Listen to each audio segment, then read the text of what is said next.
So in terms of an update, there are 13 active cases of coronavirus in Victoria, 14,892 tests and 8,269 administered vaccine doses were reported to the department yesterday. The 4 locally acquired cases are reflected in today's number. I can advise of a 5th case, which formally entered our system after midnight. He was identified as a contact from case 1 and was urgently tested, producing the positive result. This new case is a male in his 60s who we are linking to the City of Whittlesea outbreak.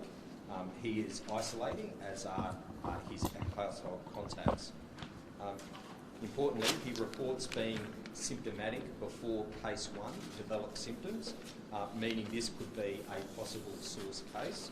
But of course, a full investigation and interview process is underway and has to run its course. Following early investigations, this case, like the 4 that we announced yesterday, has not identified any link to any of the exposure sites from the Wollert case 2 weeks ago. This will again be confirmed through further investigations.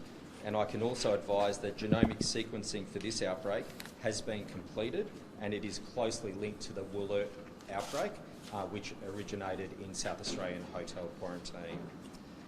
So the Minister will speak very shortly about the outbreak and our work to track down the source. But first I want to advise Victorians of a number of important changes based on public health advice.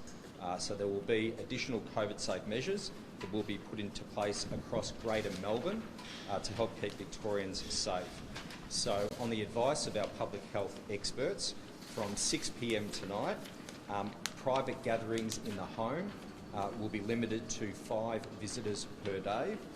Public gatherings will be limited to 30 people, and face masks will need to be worn indoors unless an exemption applies, and this mask requirement is for everyone aged 12 years and older. Schools and workplaces remain open. Victorians who live in Greater Melbourne and travel to regional Victoria can do so. However, importantly, the restrictions travel with them. So, for example, if you visit someone outside metropolitan Melbourne, they must have no more than 5 visitors at that house in that day.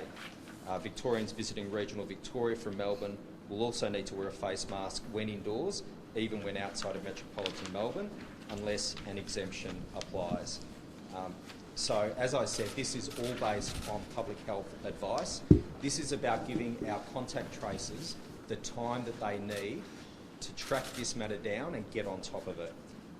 Face masks, private and informal gatherings, it's a reason why we have focused in these areas, as opposed to businesses and workplaces that will continue under the existing arrangements.